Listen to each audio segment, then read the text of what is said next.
Magandang hapon na naman sa inyo mga suki naming tagapakinig.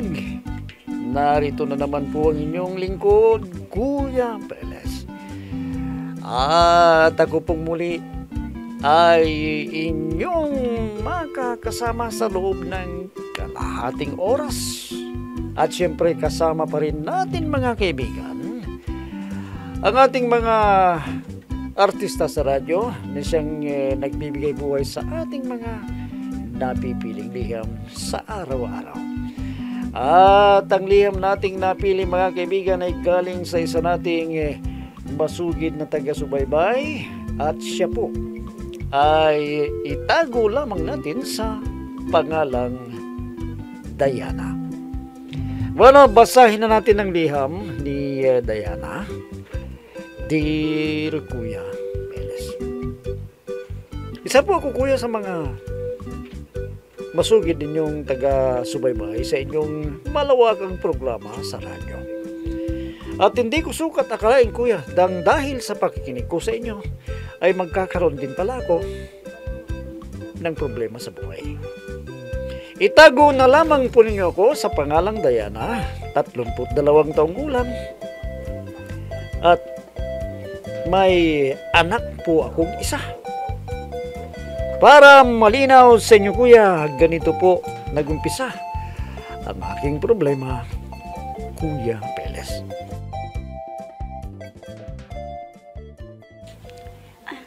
Inay, mula nang magkaisip ako, hindi ko pa nakilala ang tatay ko. Buhay pa ba siya? Bakit ba? Gusto mo makilala ang tatay mo? Kasi inay, tinutukso nila ako sa school. Wala daw akong tatay. Hayaan mo na sila, anak. Wala lang silang magawa sa buhay nila.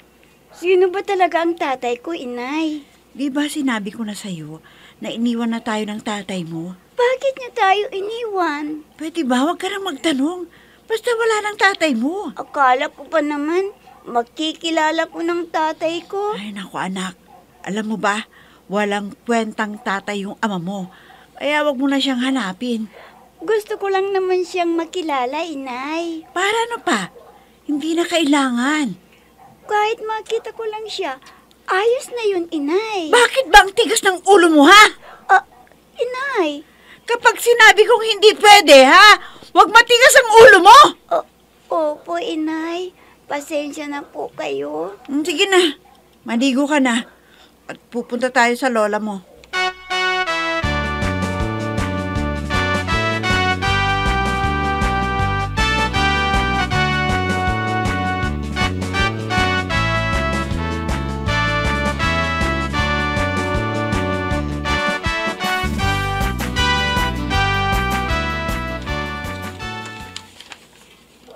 Pare, magbabakasyon ka ngayong bagong taon.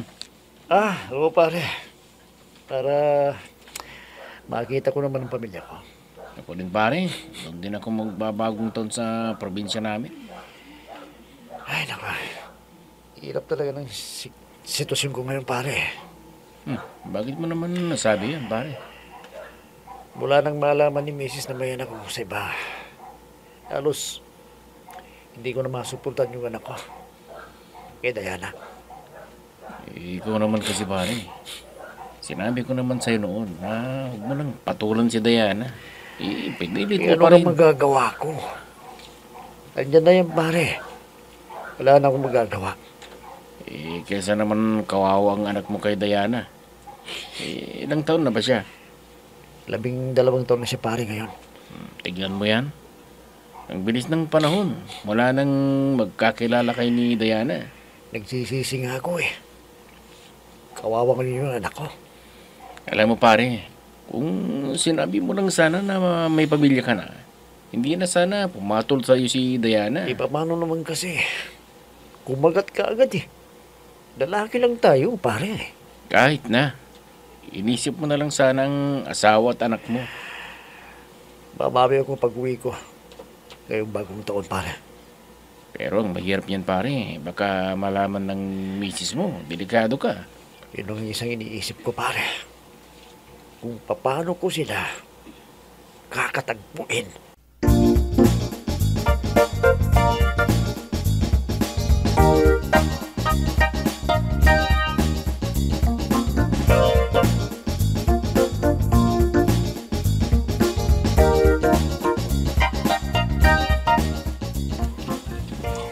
mabuti naman at napasyal kayo, ha, Diana? Opo, inay. Papaano kasi? Kinukulit ako ng apo ninyo tungkol sa kanyang ama. Ay, ito na nga bang sinasabi ko sa'yo noon na hahanapin at hanapin ang tatay niya.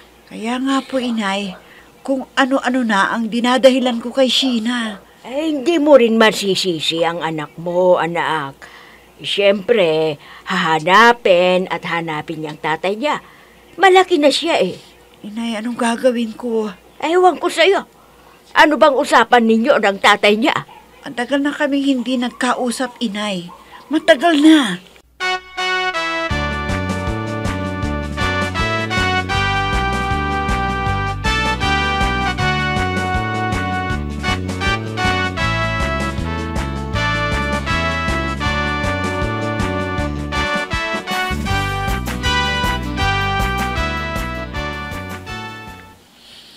Hello? Sino po sila? Si Nards, Diana. Buhay ka pa pala. Ang tagal mong hindi nagparamdam. Diana, alam mo naman ang problema ko sa asawa ko, di ba? Di ba ang usapan natin, suportahan mo ang bata? Alam ko yan, Diana. Kung alam mo bakit ang tagal na hindi ka nagparamdam, ha? Hindi alam ng asawa ko kasi na may anak ako sa iba. Kung hindi mo ako niloko noon, hindi na sana nangyari to. Diana, andyan na yan. Hindi ko naman pababayaan yung anak ko sa'yo eh. Pes, patunayan mo yan. Na kaya mong suportahan ang anak mo. Diana, gusto ko siya makilala. Huwag kang mag-alala. Makikilala mo rin siya balang araw. Sige, magkita tayo at ang gusto ko. Dali mo yung anak ko para makita ko naman siya. Makilala niya ako. Oh, bakit hindi ka makasagot, Diana? Magkita tayo at isama mo siya. Sige, saan mo gustong magkita tayo? Sabihin mo at darating kami ng anak mo.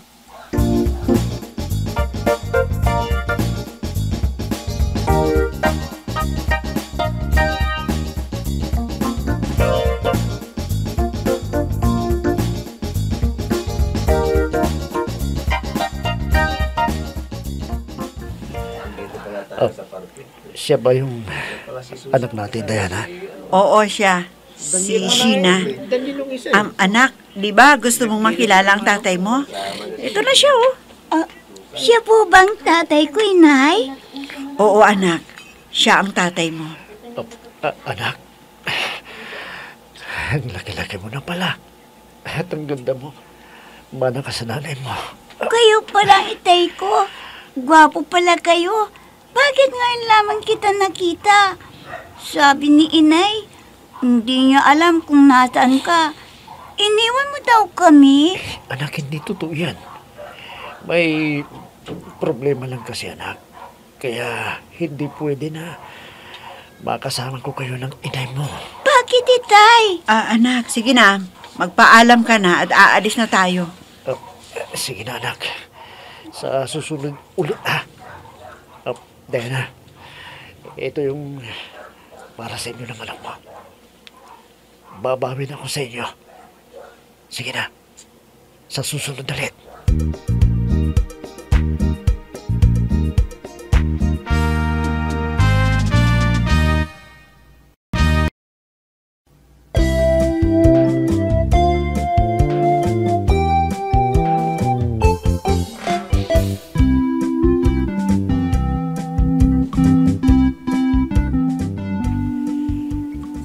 Sa tagal ng panahon, kuya, ay ngayon ko lang napakilala ang aking anak sa kanyang ama.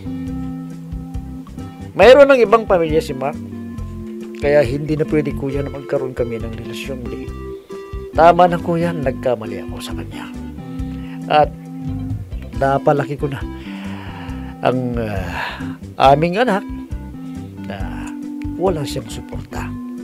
Hindi tuloy-tuloy, kuya, dahil sa kanyang tunay na asawa. Minsan, kuya, ay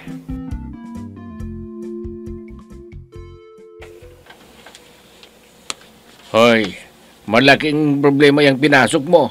Ano bang nakain mo at nagawa mong lukuhin ang asawa mo, ha? Aksidente ng utay eh. Anong aksidente sinasabi mo? Talagang ginusto mo? Tay naman. Hindi ko naman sinasadya yun eh. Ginusto mo yan. Kaya yan ang sabihin mo. Tarantado ka. Ang bait-bait ng asawa mo, nagawa mong paglukuhin. Itay, hindi pa naman alam ng asawa ko eh na may anak ako sa labas. Paano kung malaman na niya? Anong gagawin mo? Sige nga. Bahala na ko, Itay. Bahala na. Yan. Diyan ka magaling sa kalokohan mo. Wala namang ibang nakakalamito, Itay eh. Kundi kayo lang.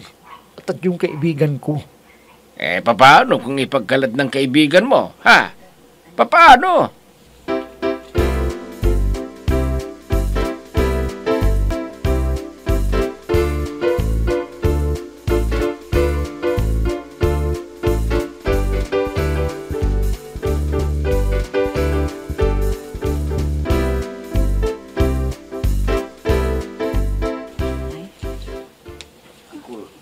Inay, saan ba nakatirang Itay? At kailan ulit kami magkikita? Di ko pa alam, anak. Kasi malayo yung tinitirhan niya eh. Saan ni Inay? Umuwi na siya dito sa atin. Hindi pwede, anak. Hindi pwede. Pwede ba? Huwag ka makulit. Bakit po hindi pwede, Inay? Bakit po? Kasi, Juan, Kasi, ano, Inay? wala. Paano ko kaya sasabihin sa kanya ang totoo na may pamilya na ang kanyang ama? Papaano?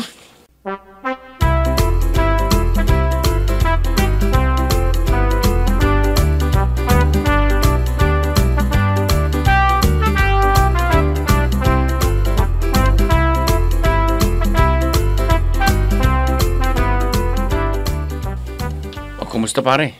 Nagkita na ba kayo ng anak mo? Oo, pare. Malaki na siya. Yung asawa mo, wala pa ba siyang alam ba hanggang ngayon na may anak ka na sa ibang babae? Alam mo, sa totoo lang, wala pa siyang alam. Dadalawa lang kayo ni Itay na nakakaalam itong sikretong ito na may anak ako sa ibang babae. Sigurado ka pare? Oo, pare. Kapag nalaman ng asawa ko ito, kayo nang Itay kong sisisihin ko. Ako pare, nakakasiguro ako na talagang hindi ko ipagsasabihan kahit kanino. Ewan ko dyan sa tatay mo. Mapagkakatiwala naman si Itay. Naku pare, delikado ka kapag nalaman ito ni kumare. Siyempre, magagalit yun. Naku, sa totoo lang, hindi mo lang alam kung anong ugali nun talagang malaking gulo ito, pare. Siya nga pala pare. Anong plano mo ngayon sa anak mo? Gusto ko sanang makapiling man lang yung anak ko. Kaso, hindi talaga pwede. Bakit naman hindi pare? Bakit?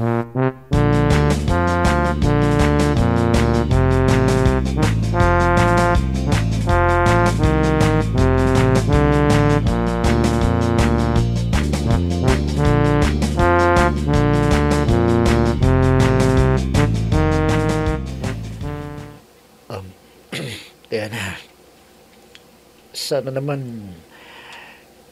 pumayag ka na sa naisip kong ito. Ha?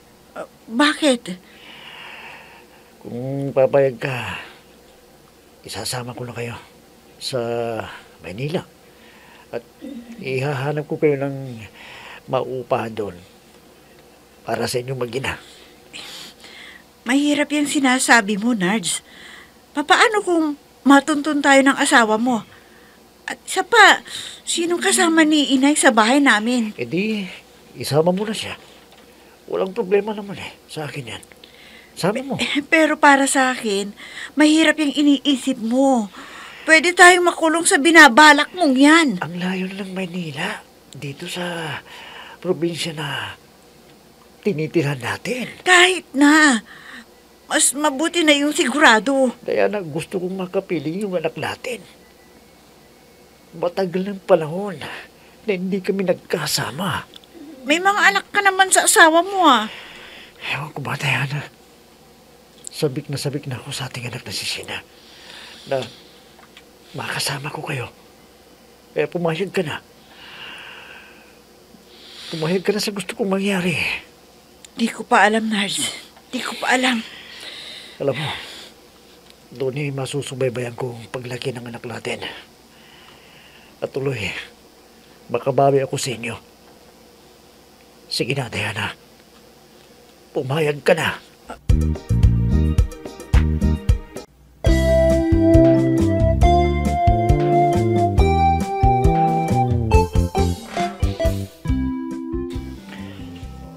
Ito yung malaking problema ko ngayon, kuya. Gusto ko rin sana na magkasama kami.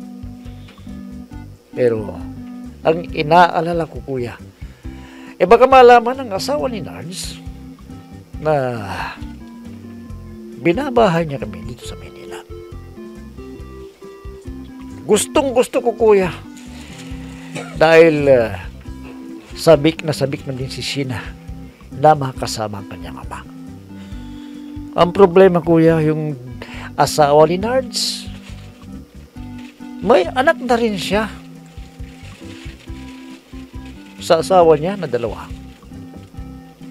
Ewan ko ba, kuya, naguguluhan ako kung papayag ba ako o hindi sa gusto mangyari ni Nards na isama kami sa Maynila. Dapat po ba, kuya, na sumama ako kay Nards? Sana po matulungan ninyo ako sa aking inilapit na problema. Lubos na gumagalang, Diana. Alam mo, Diana, talagang napakaganda yung naisipan ni Nards. Para naman kahit papano, makabawi siya sa inyo. Kaya lang, may asawa na siya . May asawa na siya. Mas nauna sa'yo. Kaya nga lang, ang malaking pagkakamali niya, pinatulan ka niya. Siguro, hindi naman niya intensyon na magkaanak kayo, pero andyan na yan . Alam mo, kaming mga lalaki, kung minsan madaling makalimot .